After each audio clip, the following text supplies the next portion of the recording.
But he says there are still some of you who are on board here. And he uses the phrase, you have carved a tunnel of hope through a mountain of despair. And I love that picture of like, there's a mountain of despair out there, and we need to participate in carving tunnels of hope through that. Welcome to A Theology of Hustle. Make sure you're subscribed on YouTube or wherever you get your podcast, and follow me at Theology of Hustle on Instagram. Now, let's get to work. All right. Well, Dr. Christine Jeske, thanks so much for making time for me. It's so great to meet you. It's so fun to be here. I love it. I love it. So let's kick off and maybe have you do kind of just the quick bio. Like, who are you? What do you do? You know, all that stuff. Yeah. If you start in present tense, it sounds a little bit boring. And I'll just say I'm a professor at Wheaton College. I teach anthropology. I'm a Christian. I live in the Midwest. If you want a little background, though, I am also kind of a person who really appreciates a podcast called Theology of Hustle, because I often say I still haven't figured out what I'm going to be when I grow up, and I never have. Gone through a lot of different career shifts. So majored in English and piano as an undergrad, then quickly realized I really was interested in like economic development, and lived in Nicaragua and China and South Africa and did a lot of different jobs. One of the weirdest I ever had was being a crochet instructor in Nicaragua, teaching a bunch of women how to crochet. I love it. Yeah, and somehow, you know, if you want the details, there is a path in which that landed in being an anthropology professor. And that's what I do now. Yep. We will get to that. I actually have a question for you about that. So we'll get to that at the end, actually. We can do a little teaser for everybody here. So that's awesome. Okay. Great stuff. You are in a safe space here. Like, I feel like Theology of Hustle is that place for people who don't know what they're going to do with their lives. And we're just, just depending on God for that next step. So I welcome to this space. Yeah. I'd love to get into a little bit of your story. Obviously, you've kind of prompted it there. So what, let's just kind of step through what landed you overseas in the first place? How about we start there? Sure. I studied English and piano, like I said, at University of Wisconsin for college. I am a white person, grew up in a predominantly white hometown school, and didn't really think about race a whole lot. Also didn't think a lot about inequality. And then in college, weirdly through God just catches your attention through things you don't expect. For example, I'm in like an English class and I'm reading Henry David Thoreau, author of Walden. People have heard like Went to Live in the Woods. He also wrote this thing about civil disobedience. And it was about like not paying his taxes because he didn't believe in the Mexican-American War. He goes to prison for that, or jail. And he's writing from jail about how he believes that you should be not just a cog in a machine. If the machine is doing bad things, you should break the machine. Like you should be the one who stops the machine. And like that idea, I think God was just showing me through so many different things in college of like, there are unjust systems that are shortening the lives of people, that are making people suffer. And God doesn't like that. God sees that. And what if you thought of your life as being the piece that breaks the machine that is causing suffering? And so Thoreau, but then I also took classes on like malnutrition and world hunger and global inequality type classes. And that led me and my husband, who I married soon after college, to really think like, how do we go places where we can learn how to address suffering and inequality in the world? And had a wonderful conversation with a man who had, a white American man who had lived in El Salvador for a while. My husband spoke Spanish. I spoke some decent Spanish. And we were like, let's go somewhere Spanish speaking. And we asked this man, what can we do in a Spanish speaking country? How can we help? And his answer was nothing. You can't help. Okay. And this was before the book When Helping Hurts was written. Okay. But his follow-up to that was just go and learn and be with people and let them teach you how they live. And at the same time, we had some friends that we'd met in the US from Nicaragua. They introduced us to friends of theirs and friends of theirs. And eventually we ended up invited to live in a rural village in Nicaragua. And so that was kind of this dramatic shift in our lives of, before the term white savior was a thing, before we really thought about the dangers in being a person who comes with a whole lot of privilege and thinks they're going to solve people's problems who they've never met. We were just kind of thrown into that. And this village just got it. Like, they were just like, yeah, you guys are helpless. Like, you can't even make tortillas. You can't weed the coffee. Like, we'll teach you. We will take care of you. So that was kind of my introduction to dealing with injustice from the side of like, listen to the experts who are seeing it day in and day out. At the same time, though, we were like, this sucks. This is terrible. And we can't solve it. And these people don't have a solution to it either. You know, you can make tortillas with someone all day, and that's lovely. And we appreciated their hospitality. But there was also this sense of like, we're part of this huge economic system and like history of colonialism that's big. And also we should learn about that. So that led me to get an MBA in economic development. And then that led to some other service in other parts of the world. And that eventually led to keeping on studying this and ending up with a PhD in anthropology. Okay, that is a very God, I love story so much. See, story is just that like the twists and turns of how God does all of this. And like, I guess we had talked previously, you had listened to Roxanne Ingstrom's episode from, a couple of months ago. I mean, she describes very similar things being overseas, right? It'd be like, I promise I'm competent where I'm from. Yeah. But overseas is like, I have no idea how, to do the things that the people who I'm with do every single day. Mm-hmm. Yeah. And that flip, I think, for like privileged North Americans who are used to being good at things and used to being able to fix problems. And I talk about it in my book as like a loss of agency. And I think that's actually really important for like long-term commitment to justice, is to be able to know where I don't have agency. What can I not fix? What I'm going to have to rely on other people and on God. And like, if I am going to keep hoping for goodness for the long term, I'm going to have to know what I actually can't do. And boy, that really kicked it into us in Nicaragua. My husband got malaria. He kind of broke his ankle, we think, but we didn't go to a doctor, so we don't really know. And the world coffee price was the lowest it had been in 50 years. So this whole village basically lost like half their year's income. And it was just like one thing after another where it was like, oh my goodness, we are not in charge here. Okay. Yes, that is so good. And it does. So I brought you on to talk about your book, Racial Justice for the Long Haul, right? And it's a wonderful book. And you just brought up something that I think we should like unpack as a thread, because you talk about hope. But you start off talking about this sort of dangerous side of hope. Can you unpack that, what you mean when you talk about, in general, white people and this sort of hope that they bring in situations like that? Yeah. And I could tell another story. So this, like I mentioned, Nicaragua was pretty bad. And we tried stuff over and over again, and it didn't work. Like, one of my most dramatic failures was I thought that I was going to teach people how to grow vegetables, because there's like corn and beans. I'm like, nutrition, we're going to grow some lettuce and tomatoes, and like somehow that's going to really change the world. And I'd taken one class in sustainable subtropical agriculture, and therefore I thought I was qualified. So I like started a garden, and the whole garden got torn out by chickens, and then it got torn out by pigs. And then this sweet grandmother was like, you can't have a garden here because everyone's animals are eating it. And I was like, oh, yes, you're smart.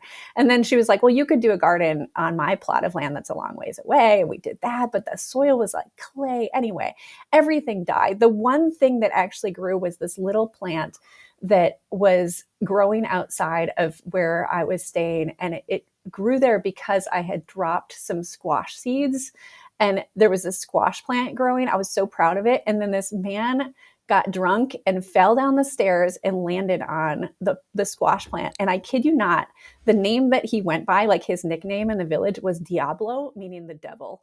So like the devil. That's so on the nose. My garden. So anyway, so this is like what it's like to try to fix things. And I tell some more stories of really like pathetic failed hopes. But over time, I just started to realize the irony or I don't know if irony, but like the wrongness of how many organizations that are North Americans coming around the world involve the word hope. And it'll be like, global hope and bringing hope and hope for the world. And I just thought, what does it mean to bring hope from North America to these places where people have enduring hope? Like, I had stood next to people in the seminary where I taught who were like so out of money, at like not even having enough money to send their kids to public school, which involved just like, $10-15 of fees to get to school. And they're like standing next to me praying and praying and praying and praying without running out of words. And days when I could do that, I realized, like, who am I to say I bring hope? So I describe it as like a delusional, naive, optimistic hope that's used to getting things we want. And we're basing our hope on just like things have usually gone well, so probably they'll go well again. Yeah, because you unpack you tell the story of the seminary that you were at, and the stories of real hope, right? Yeah. And so there's this dichotomy that happens between the people coming overseas, the white people coming overseas bringing this hope, and then the people who are actually living there who display real hope because they have no choice. Can you unpack just a little of that, I guess, dichotomy, or how you see hope in that situation? Mm-hmm. Well, when I wrote this chapter, I originally called it White Supremacist Hope. And my editor, being the wise person that he is, suggested maybe don't put that as the title of the chapter. Give people a minute to figure out what you're talking about and then use that word that might turn some people off. But I want to be clear, like, this is a way of hoping that I think has reinforced the status quo for people in privilege for years and centuries. And it's a way of saying, like, well, don't complain too much. Don't change things too much. Keep things basically as they are. And let's just do a little bit more of what we've already been doing. I'm really struck by how, like, when Martin Luther King wrote the letter from the Birmingham jail, what prompted him to write it was basically white pastors, Christians, writing and saying, would you just stop hoping so much? Would you just stop trying so hard?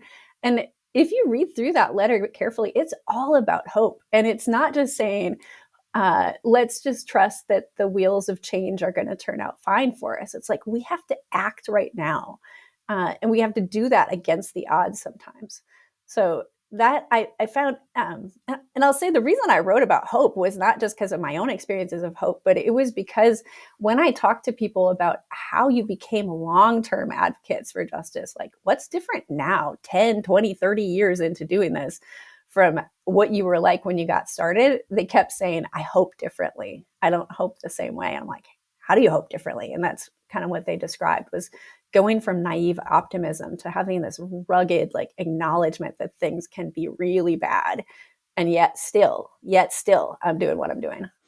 Yes, because for most of us who've experienced privilege our entire lives, hope doesn't have to go past a certain maybe, I'm trying to get a good analogy for this, but like a low point, right? Like, there's a hope in God, right? Maybe the resurrection, right? But it never has to get past this like level of like, we have a structure that kind of a net, right, for many white people that keeps us from having to like actually have to really hope, because we can still have hope in these structures that are around us.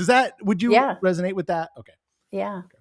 Yeah. And I started trying to dissect, like, how do you even describe different ways of hoping? So I was like, there's different reasons that you hope. Like, why do you hope? There's different things you hope for.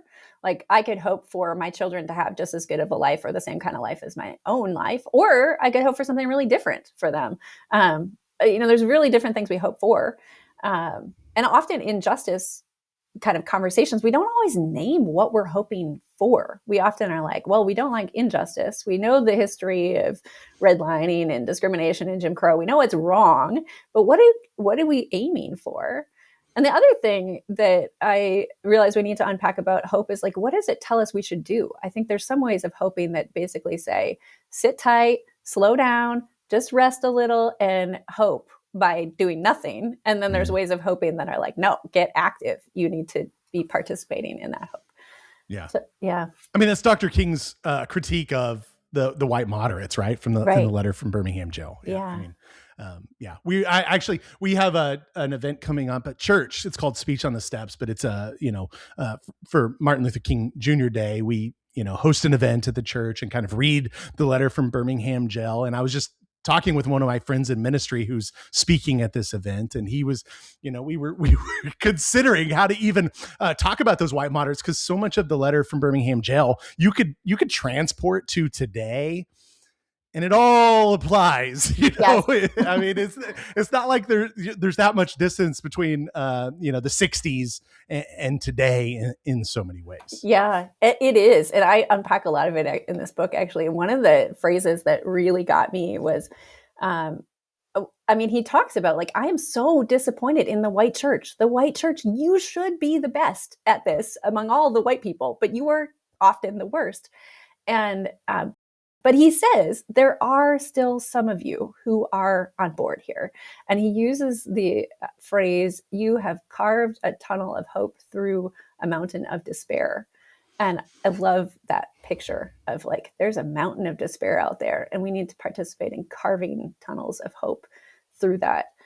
It's a picture of, like, maybe this is never going to be the majority of our world is participating in actively seeking justice.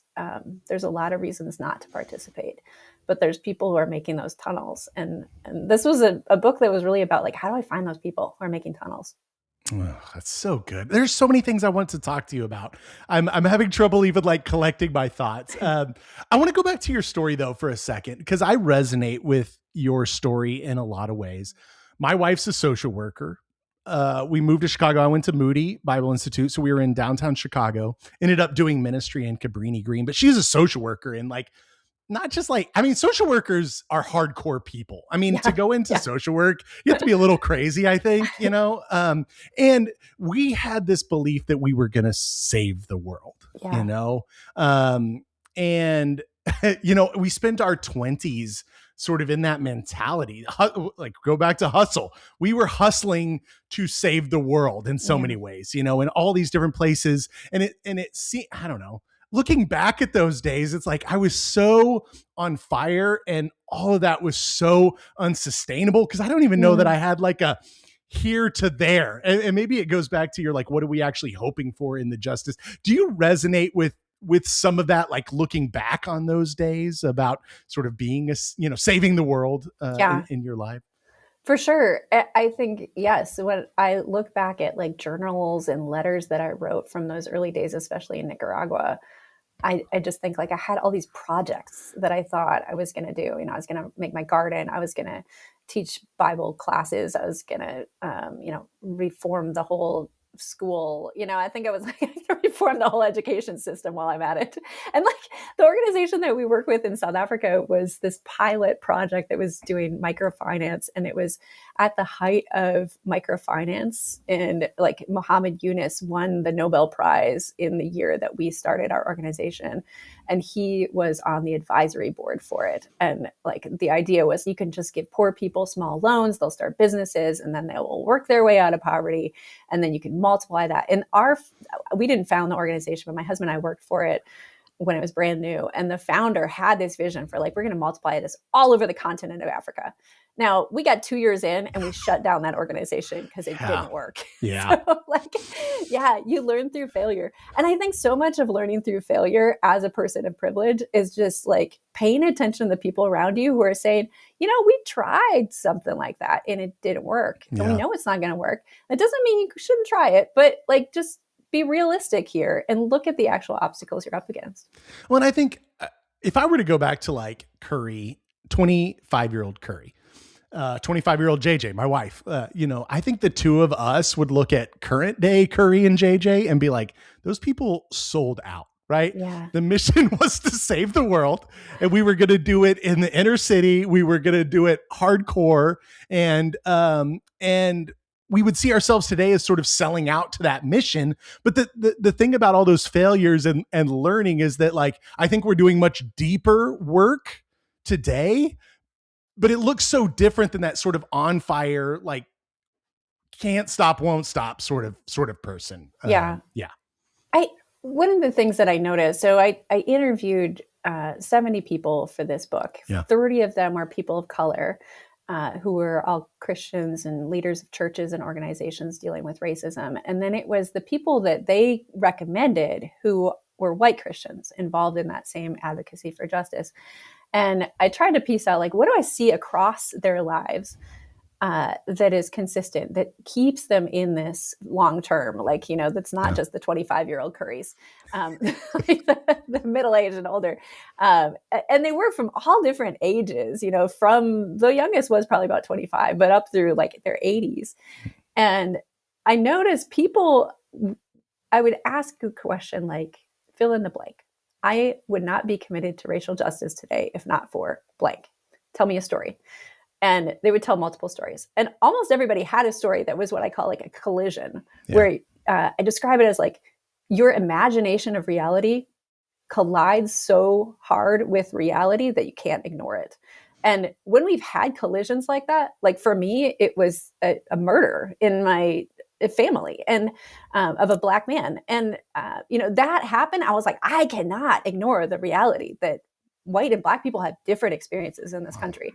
And you get fired up. Like often that can be like, I'm going to go do something. Yep. It can also be like really like a day of getting fired up and then absolutely giving up on it.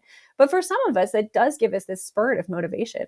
But then I talk about how like that is not enough. Like just, the summer where everybody protested George Floyd's death, that's not enough. You got to figure out what that continues into. Yeah. No, I totally resonated with that.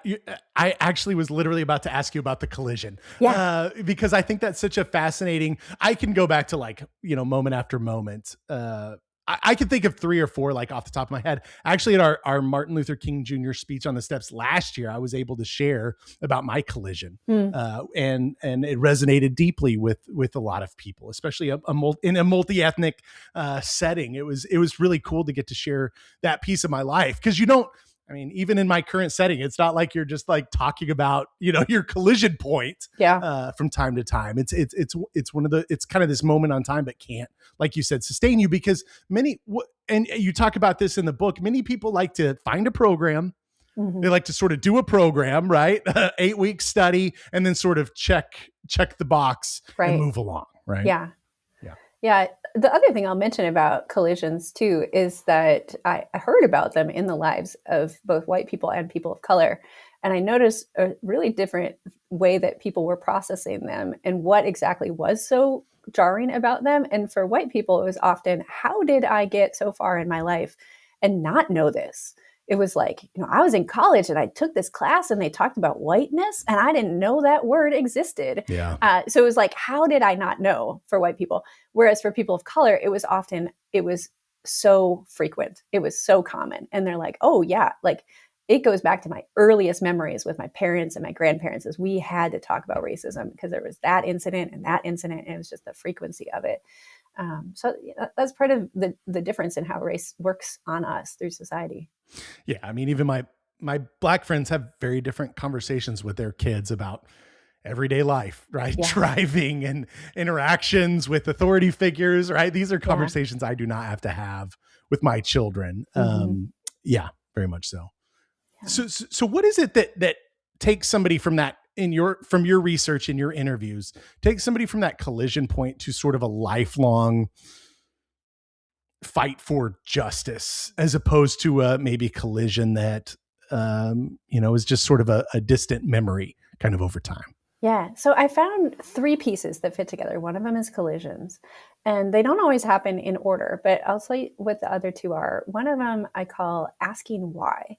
And it's kind of like what you said, like it might start with, I'm going to take this 8-week course that I'm going to learn about African-American history. I'm going to learn about Latina history. So it's like this learning process, asking why, understanding the wider structures that cause these things to happen. But the thing about it is it's not just an 8-week course. It's a posture of life. People just become curious. And that's something that Roxanne mentioned also is this ongoing curiosity. It becomes just how you see the world. You are like, I'm not going to just watch that go by and not question it. I'm going to ask, why is life expectancy different among different racial groups in our country? Like, let's unpack that a little bit and continue to. So that's one, asking why. And then the third one I call responding to grace. And that word responding, I chose really carefully because I think Christians love to talk about grace, and rightly so, because it is at the core of what we believe. Like, it is what Christianity is we believe that God forgave us because God loves us. God didn't have to do that. We can't demand it. But we often miss the part, which is we also respond to that. Our whole life is a response to grace. And I saw that played out not only in how people thought about racism at a theological level in their relationship to God, that like both people of color saying like, I can offer grace to white people, even though that's really hard to do some days. I can do that because God gave me grace first. And that's what I get my strength to do that out of. But also for white people, they didn't have to, in every single situation, immediately be like, hey, like, I'm so sorry. Can you all just get over it and forgive me for this little racist, like, little mishap right now? But rather they saw themselves as like receiving so much undeserved care, belonging, being invited into spaces where they didn't have to be, as the white person who was in a minority in their space. And it just carried out into so many different things. Like, people literally being like, I am living on land that was stolen from indigenous people. Yeah. I can never figure out how to pay that back. What can I do? Well, I can receive it as an undeserved grace, an undeserved gift that I have, and then respond to it. Like, my whole life is responding to something I can't pay back. Yeah. That's good. I appreciate that. I'm going to be thinking a lot about that grace over time. I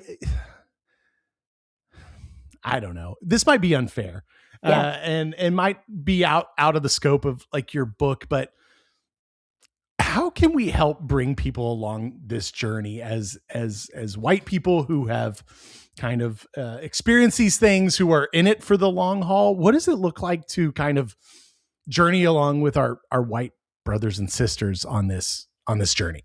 Yeah, that's important. And people often ask me, so what do those white people do? Like, can we just skip to the end and like figure out the like, what are they doing? And then try to check off those things in our own lives. And what they're actually doing is so different among this population of all these people I included.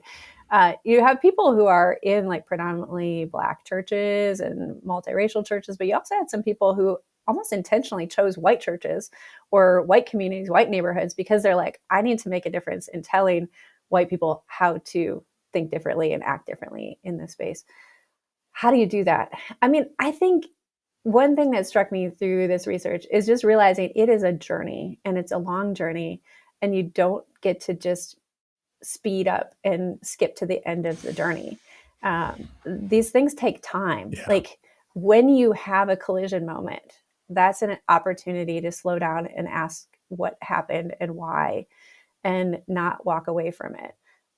But also there's this slow work of like, read another book about race today, even though you read one last year, and get to know another person who's different from you, even though maybe you have one Black friend. Let's make it two. Let's make it more, right? It's just this ongoing growth process, building trust. It's an ongoing process. You don't get to just like do it one day and be done with it. So I think like we also need to have grace for each other and our white brothers and sisters, and say like, where you are on your journey is not exactly where I am, but let's still walk in the same direction together. Yeah, that's helpful. That's good. It's like I always say this about community, right? People, we just moved 4-ish years ago, right? And I think people join a new community and they expect to like have like really deep relationships like after a year or two. Yeah. And like real community just takes forever, right? You have to go through really complicated situations together. You have to wrestle with one another through life events that you wouldn't want to, right? You have to deal with grief. You have to grieve with one another. And so much of this is just like, is that journey, right? Of a long-term, like staying curious, journeying along with others, learning, making mistakes, right? Yeah. I think that's such a good word. One of my favorite phrases a person mentioned in an interview was, you can't microwave trust. Like, it just takes time. Some things are slow. And I think often in conversations about diversity and equity and inclusion in recent decades, there's been more and more focus on scope, like widening it out to ask, what is the structure? And I think that's really important because we can't solve social problems only by focusing on the individual level. You can't just say, like, I'm going to be really kind to that one Black person that I know as a white person, and that's going to be a solution to racism. We also have to ask, like, why did this injustice happen? What's the structure behind it? That's cool. But I think sometimes in looking at scope, like the largeness of it, we lose our longevity. Like, you can do small things day after day after day and do that for decades. And that's important. Like, you have to have longevity to it.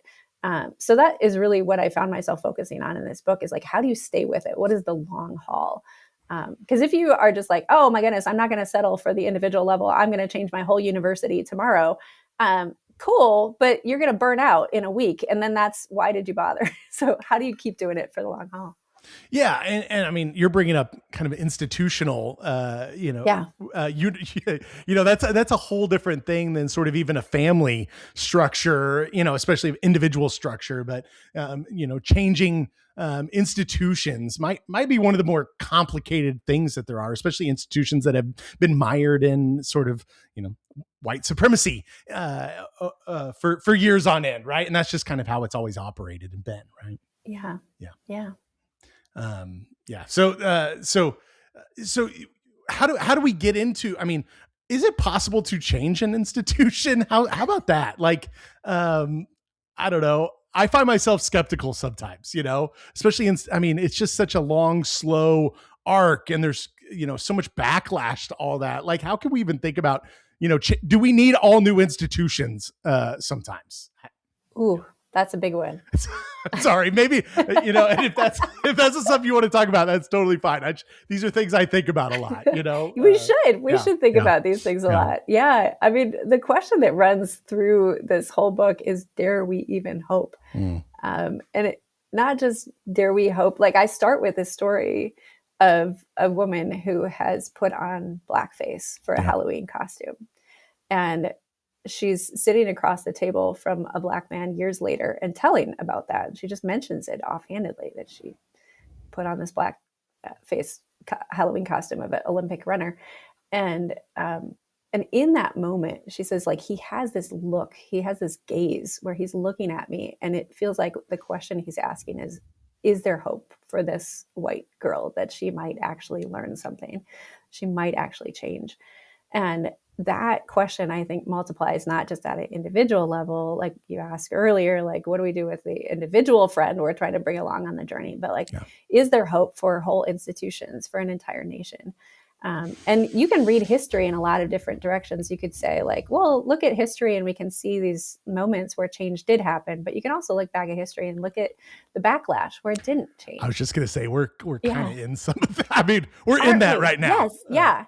And that's why, like, I think one thing I learned about hope is that if you want to have a resilient hope, it can't be based on just your immediate circumstances and immediate data points. Like, if I am asked, are you feeling hopeful today? And I'm like, yeah, I went swimming today and it was beautiful, so I'm hopeful. And I'm basing it on just my morning.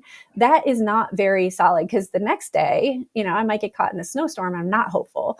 And that we do that with like 4-year presidential terms, but we do it with like longer scopes. And I think in some ways we need to widen it out to like the whole story of who God is. And that's what I saw people doing, is like their hope was based on God is a God who interrupts the bad with the good. So it doesn't depend on whether there's bad things happening right now. I know that who is God? God interrupts the bad with the good, like created the world out of nothing, rose from the dead.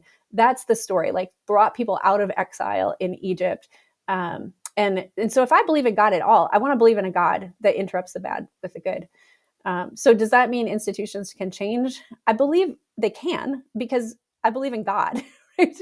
And I believe that God acts through the church miraculously through us stupid people.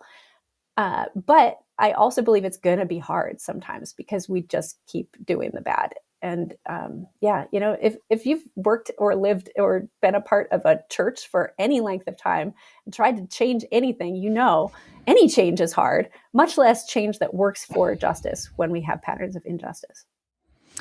Yeah, it can be really demoralizing. Ministry is hard no matter what. Community is hard. Being with other people is hard. And then you throw in, a entire history of racial animus, in a country that was founded on much of that early on. Sorry, I was at the Civil Rights Museum like 2 weeks ago down in Memphis, Tennessee, and it's powerful. And I still kind of can't shake, a lot of what I relearned. I guess I didn't necessarily, it's a reminder of these things about, the reason we have such wealth today, like, comes from a specific time and place, labor that is free,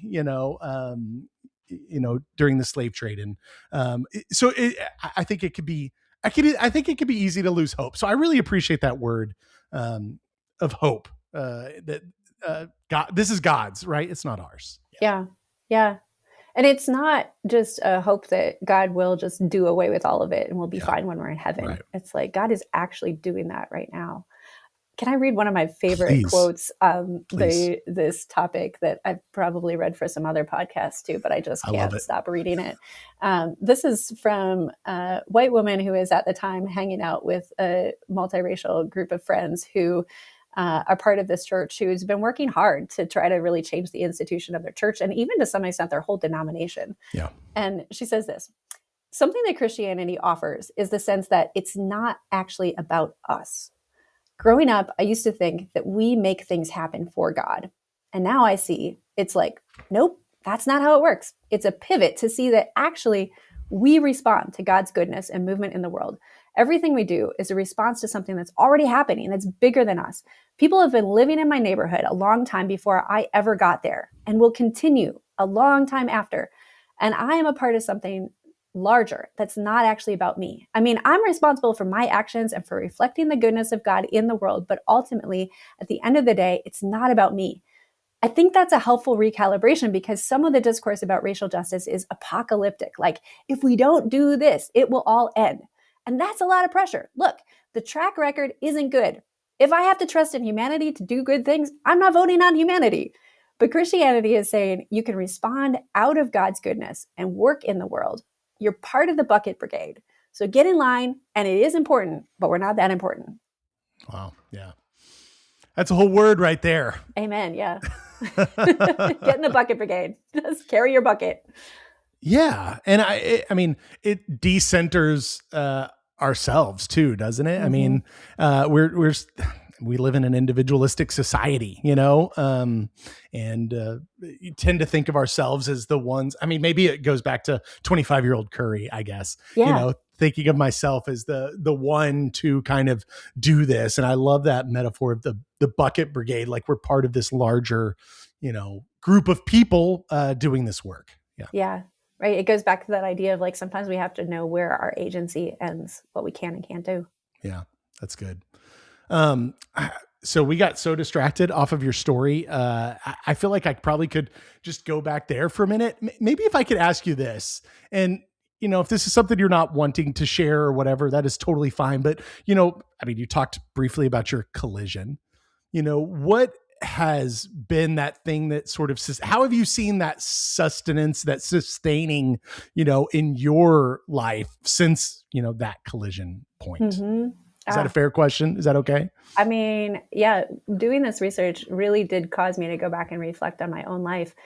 And one thing that was challenging about writing this book, I was trying to figure out how much of my own story am I going to include in it? Because I think sometimes people expect a book to be like a memoir, and it's all going to be about my personal experience. And I wanted to be clear, like, I'm also a social scientist, that I'm looking for patterns across 70 other people's lives. And so mine is not like the be all end all story. Yeah. But at the same time, it did give me clarify to be like, oh, that was a collision. Oh, that was how I was asking why. That was where I experienced grace. A couple more stories maybe along those lines. One thing that was key for me in that asking why kind of phase of life. So I mentioned that a relative of mine was murdered. I have a cousin who is Black, and she had a boyfriend who was Black. And this man was murdered when I was in college. And I was kind of holding that story like this, like a big question mark, like this pieces of a puzzle that I couldn't put back together throughout college, and sort of wandering around through my classes looking for things like Henry David Thoreau, who could be the cog that stops the machine that's causing this, but I didn't know how. Yeah. And so I was asking lots of people. I had this experience where I mentioned I was an English and piano major, and so I had a class in jazz music. I was taking a class playing jazz piano. And we had a guest professor come in who was a Black man, and he talked about history of jazz and said some things about how this is also tied up in the struggle against racism. And at the end of his visit, he said, if anybody wants to talk to me further about this, let me know. Just show up at my office and ask me, and I'd love to talk more about racism. And I had this feeling of like, that is me. He is talking to me because I need answers to these questions. But I was terrified. I literally walked by the door of his office probably a dozen times because my piano lessons were right on that hallway. I just walked past and be like, I should knock, but I can't. So one day I knock, he opens the door, he's in the middle of giving a lesson. I'm like so embarrassed, and I'm just like, I'm so sorry, I don't mean to interrupt you, but you said in your class that I could ask you, and could we talk? And he's like, yeah, great. Let's get lunch next week. And he bought me lunch. And I still remember sitting at that lunch table with him. I could picture the salad that I ordered with gorgonzola cheese on it. Like, it's so burned in my memory. And I think because the thing that he did in that lunch was listen to my story, tell his story, but then say, keep asking these questions. What you're doing is important. It's going to take a while, but keep asking the questions. I think maybe I thought he would give me all the answers, but instead it was keep asking the questions. And there's been so many people through the years that I think have reinforced that. You don't have to have it all together today. You're going to make some mistakes today and tomorrow and the next day, but keep on the journey. People in Nicaragua that did that for me. People in South Africa did that for me. People in my PhD program. I need to remember those moments where people say, this journey is important. Just stay here. Keep going. Yeah.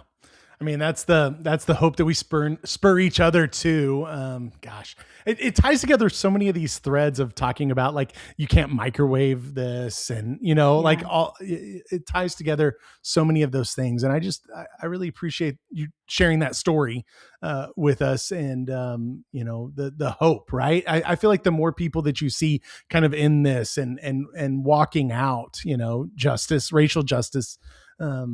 The easier this thing gets, right? I think there's a lot more people who kind of could tell these stories than do. And these aren't the stories we hear. We hear the negative ones, right? Yeah. The book, I actually include as the inscription at the start, a quote from Bell Hooks, who is especially focused on theory of education, but did a lot of theory around racial justice. And I just stumbled upon this in her book that's called Teaching Community. She says, there are so many individuals I can name whose lives bear witness to the power of anti-racist white people. It would take pages and pages to share their stories. These pages should be written. Everyone should hear their testimony. And again, it can feel like a lonely road writing the stories of people working for racial justice, which seems counterintuitive, but I think sometimes in academia, you almost feel like you're supposed to just focus on what's going wrong all the time. And I couldn't write this book about what goes right if people hadn't already written a lot of books about what goes wrong. I think that is really important work, the critiquing work. Walter Brueggemann calls it, though, the prophetic task is to balance between critiquing and energizing.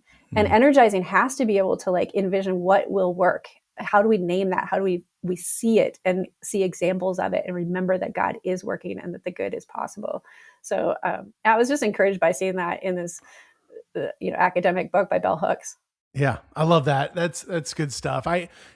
Anybody in this work, like this book, Racial Justice for the Long Haul, is just a real encouragement, and I think a challenge to kind of how we hope and what we do. So I very much appreciate this work and the spurring people along to justice. Yeah, it's good stuff. Yeah, I hope it hooks people into the work and it doesn't let you off the hook. Like, that's the phrase that I use about what grace is supposed to be. Sometimes people want grace to let us off the hook, like, oh, we're just forgiven and it's all going to be fine. But really, a response to grace means we're stuck. We have to live in response to Christ and what he's done in our lives. And that means working for justice. Amen. No cheap grace here, right? Yeah. That's good. Good stuff. Well, are you okay jumping into our final two questions as we kind of wrap up here? Depends on what they are. Okay. Well, they're going to be easy. They're fun. I actually, just kidding. Yes. This will be a follow-up to how we started, actually. Because my first question is, what is the strangest job that you have ever had? Oh, yeah. I mentioned one earlier, so I'll go with that. Yeah. I was a crochet instructor. So among the year when everything I touched failed in Nicaragua, my parents came to visit, and I mentioned to them, hey, I'm spending a lot of time just sitting around with women talking. How about you bring some yarn and a crochet hook? Because my grandma had taught me to crochet. And I was like, I could sit and crochet with women. And they brought some. And my mom, I think prophetically saw that I was just thinking for me. And she thought oh, you're going to teach people to crochet. And she brought me a suitcase full of yarn and all these crochet hooks. And I actually sent some back because I was like, this is ridiculous. But it turned out she was absolutely right that a lot of women knew a little bit about crocheting and they wanted to learn how. And I mentioned earlier, the coffee price dropped to the lowest it had been in 50 years. They couldn't sell their coffee and people were just absolutely out of money. And they quickly realized if we could crochet things, we could sell things to people. So they're making baby hats and pot holders and all kinds of stuff that I started buying and taking it back to the US. It was like this business that I was just thrown into. And actually what inspired me to want to do an MBA too and learn how to do business in a way that it brings people out of poverty was crocheting. So yeah. Well, and you mentioned it earlier. So you said that led you into anthropology as well. So how do you see that arc from crochet hooks and yarn to anthropology? I would love to hear that. I feel like this is the title of my future book. It's crochet hooks to anthropology. A memoir. There's your memoir right there. I love it. You named it. So I was in South Africa and I mentioned I'd done this microfinance organization and then that closed and we wanted to stay in the country and found this seminary that was looking for people to teach. And I originally came to teach a class in community development. And when I got there, they said, we have somebody else who could teach that class. But the other class we have that nobody can teach right now is called intercultural communication and anthropology. Would you be willing to try teaching it? And I had one grad school class on intercultural communication. And I had a textbook in anthropology that was in their library. And I was like, sure, I'll try it. Okay. And it was just so fun. We had people in the seminary from all over the African continent. And so they understood cultural differences just by talking to their neighbors. And I lived on the campus also with these neighbors. And so talking about cultural difference and how it informed their ministry, these are future pastors and missionaries, was so invigorating. And then here's another failure. So that seminary actually ran out of money also. And so then we went back to the United States because everything we touched had closed, it felt like. And at that point I was like, what do I want to do now? And I love teaching anthropology. So I applied for a PhD program in anthropology and they let me in on a whim. I don't know why, but they did by the grace of God. You just never know how life's going to go. God is so funny. Sure is. Infuriating at times. Yeah. But those lessons and just, you never know what he has for you. Yeah, that's good stuff. Good stuff. Okay. So then my final question is, what is one piece of advice you would give to somebody looking to bring God's kingdom more into their work?